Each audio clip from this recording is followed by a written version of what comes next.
my section C of my reflection on my learning, my practical exploration of Elizabethan soliloquies contributed to my continued development as a performer.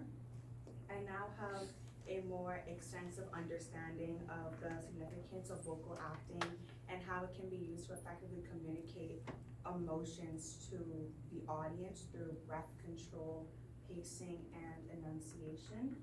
For example, a year ago, I was a main character in a play where I had to argue with a male scene partner, and I'm now discovering that if I had the opportunity to perform that scene again, I would use diaphragmatic breathing to raise my voice at a higher pitch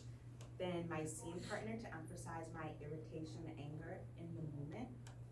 And in another circumstance, I can use an overly exaggerated emphasis of my speech to highlight irritation in any dramatic characters that I have in the future, which I can achieve by practicing multiple articulation and resonance warm-ups. For instance, the skills, particularly humming, sirens, and diaphragmatic breathing, had a profound effect on my performance as I was more confident and my vocal projection and enunciation because of my continuous practice of the skills. Elizabethan soliloquies has a distinct style that I had to adapt to quickly. Thus, as I continue my development as a performer, in the future I'll be able to draw from past vocal theatrical experiences and develop my performance versatility in different theatrical conventions, genres, and zeitgeists more successfully after researching the convention's cultural and historical context first. Lastly, if I was nervous through my performance, the humming sirens and diaphragmatic breathing is a way I can use as a relaxing tool that I can use to control my voice box from like trembling and stop unnecessary fluctuations in my pitch. No matter what production I join in the future, I can use humming sirens and diaphragmatic breathing as and articulation resonance warm-ups to allow me to practice my pitch and tone in any roles that have distinctive tones or unique vocal demeanors. And lastly, my inquiry into Elizabethan theater further developed my understanding of theater around the world. As a lifelong learner, I've come to the conclusion that Elizabethan theater has influenced contemporary plays because of the infamous playwright William Shakespeare. For example, contemporary plays use Shakespeare's Elizabethan coined terms such as "what's done is done" because Elizabethan terms are known transnationally. Today, an audience from different countries would understand the meanings of these terms because they're familiar with Shakespeare's work and probably would have studied his plays in school, for example.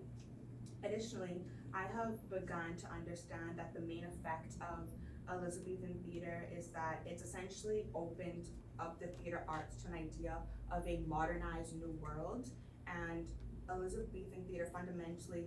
also opened up the doors for global theater to be more accessible to all people. Elizabethan theater wasn't just open to nobles or upper class individuals, but also the general public of all socioeconomic backgrounds or statuses. In this day and age, anyone can watch different genres and conventions of various theater forms, and Elizabethan theater has traveled all over the world because of its ability to connect with their audience through its dramatized acting and its innovative themes and plot lines. To conclude, the research presentation allowed me to have an appreciation for presentational and representational acting through learning about the theoretical aspects of theater to build an understanding of the fundamental aspects of the art form through voice, body, facial expressions, gestures, movement, and many more. According to Arduin at Columbia University, he suggests that theaters are a microcosm of society situating audience members within entrenched social and cultural dynamics while allowing them to imagine and emphasize with characters on stage. This quote has a sincere effect on me because ultimately I think that Elizabethan theater has an immense global influence as a theatrical tradition, and it has taught me that playwrights, directors, cast, and crew can create social commentaries and microcosms of society to allow an audience to judge and critique an idea by watching any theater tradition from around the world and essentially leave their audience with a deep emotion. Thank you.